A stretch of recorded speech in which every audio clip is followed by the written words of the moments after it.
ဟုတ်ကဲ့ခင်ဗျာဒါကတော့ကျွန်တော်ရဲ့ရှစ်နှစ်သားအပင်ပေါ့တီးနေတဲ့အပင်ပေါ့ဗျာဒီထဲမှာအပင်90လောက်ပဲရှိတယ်၄နှစ်ရှိပြီပြီးတော့เนาะဒီထဲမှာခောက်ပုတ်ဟိုဖြစ်နေတဲ့အပင်တွေအများကြီးပဲဟိုဖြစ်ပြီးတော့ခောက်ပုတ်တော့ပေါ့အဲ့ဒီဟိုဆေးအဲ့ဒီကဘယ်လိုကုမလဲဆိုကျွန်တော်ပြရမှာပေါ့เนาะအဲ့ဒီခောက်ပုတ်တော့ကတော့ကျွန်တော်တို့ဒီဆေးတွေဒါမတလစီလို့ခေါ်တော့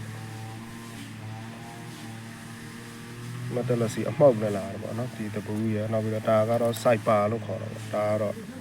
ပမာလို့ခေါ်တော့အင်တရင်ပေါ့ဒီလိုမျိုးကျွန်တော်တို့ရောပြီးတော့အမှောက်ကိုရေပြစ်ဖြော်ပြီးတော့ပုတ်နေတဲ့အခောက်မှာကျွန်တော်တို့ချစ်ပြီးတော့တောက်မှာပေါ့နော်ပြီးရင်တော့တောက်မဲ့ဗီဒီယိုလည်းကျွန်တော်ပြမယ်ပေါ့နော်ဒါကတော့လောလောကူဝယ်လို့ရပါတယ်ကျွန်တော်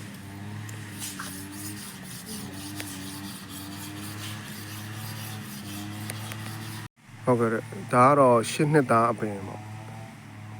အတီးနေတဲ့အပင်ပေါ့နော်ဒီမှာအခောက်ပုတ်ပြီးတော့ဒီပင်စီထွင်းပိုးလဲဝင်နေတာပေါ့အဲ့ဒါကျွန်တော်ပြပါမယ်နော်ဒီကဘယ်လိုစမြင်လဲဆိုတော့မနက်ပိုင်းပေါ့မနက်ပိုင်းဆိုမြင်လို့လွယ်တယ်မိုးနေမြည့်ရတော့မမြင်ရတော့ဘူးဒီလိုမျိုးအစိုးကွက်တွေတွေ့ရင်တော့ဒါကျွန်တော်တို့ဒါနဲ့ချစ်ထောက်ရမယ်ဒီနေရာတွေခောက်တွေပေါက်နေပြီတော့ဒီလိုမျိုးပိုးချီးတွေတွေ့ရင်တော့အဲ့ဒါကပိုးပင်စီထိုးပိုးထွင်းလာတာပေါ့နော်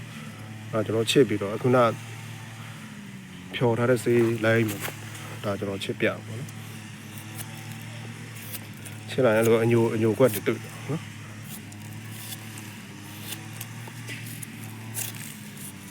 ကျုံစင်းချက်စစ်ချစ်တယ်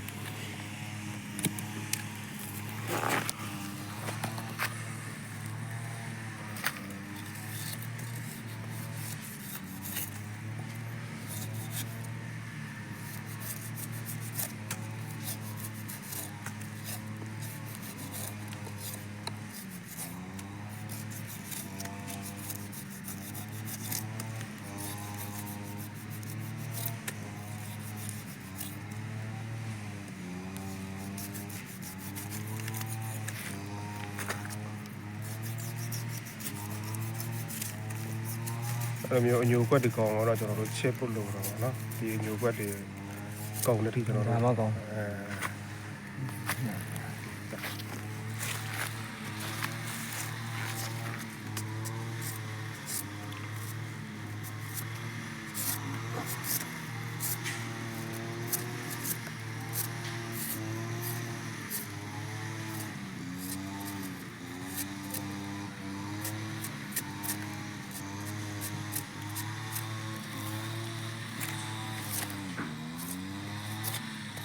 ကျွန်တော်တို့ဒီကောင်ချစ်တဲ့ခါကျရင်တော့အပင်ကိုညာတယ်လို့မရဘူးပေါ့နော်သူရဲ့အကွက်တွေကျွန်တော်တို့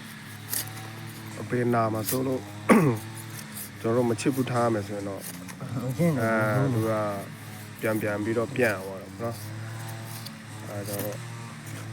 အဲ့ဒီအညိုကွက်ကိုကြော်အောင်ကျွန်တော်တို့ချစ်ရတယ်သူကတော့အသားတော့ပြန်တက်မှာပဲ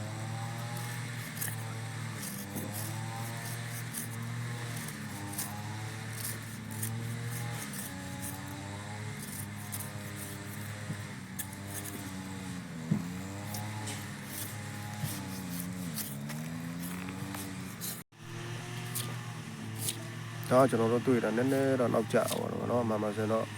စောလေးတွေ့ရင်တော့ဒီလောက်ထိအများကြီးမဖြစ်ဘူးကျွန်တော်တို့နေ့တိုင်းစောင့်ကြည့်နေလို့လို့တော့ဒီမိုးကုံမှာမိုးရတီကလေးဖြစ်နေတာပေါ့မိုးရတီကြတော့မမြင်ရအောင်ဒါတွေမိုးတိတ်မမြင်ရ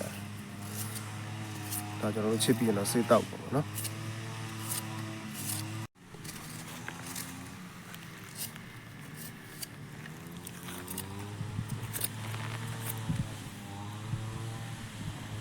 ခွဲထုတ်တယ်ညောင်းနဲ့ထက်ချအောင်နည်းနည်း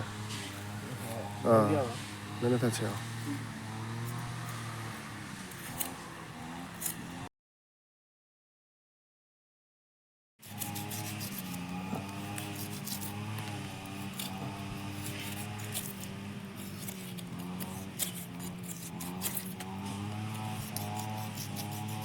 အမှန်မှာတော့ဒီကောင်ကတော့ ခေါက်ကအရင်ပေါက်ပြီးမှဒီလိုမျိုးပင်စီထွင်းပိုးတွေလာတော့ဒီပေါက်ပင်စီထွင်းပိုးတွေလာအပင်ကအခေါက်မပေါက်ဘူးဆိုရင်ဒီကောင်တွေမလာဘူးဗျဒါပေမဲ့ကျွန်တော်တို့စစ်တောက်လိုက်ရင်တော့အဲ့ကောင်တွေငြိမ်သွားမှာပေါ့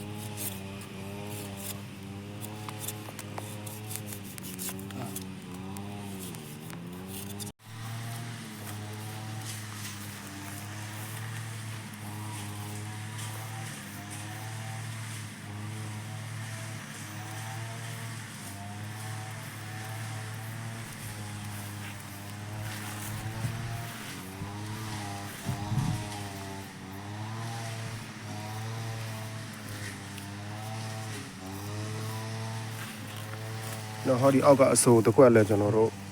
ချစ်ပြီးတော့ကျွန်တော်ဆေးပြန်တောက်ရမှာပေါ့နော်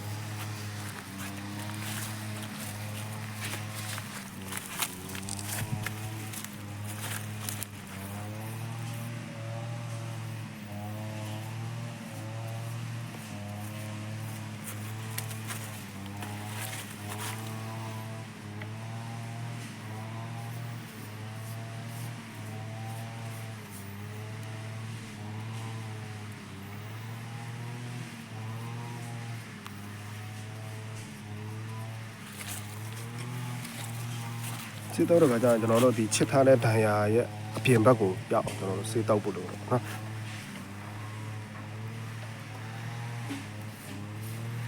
်ဟုတ်တယ်ဒီနည်းနည်းကြောတော့လာတယ်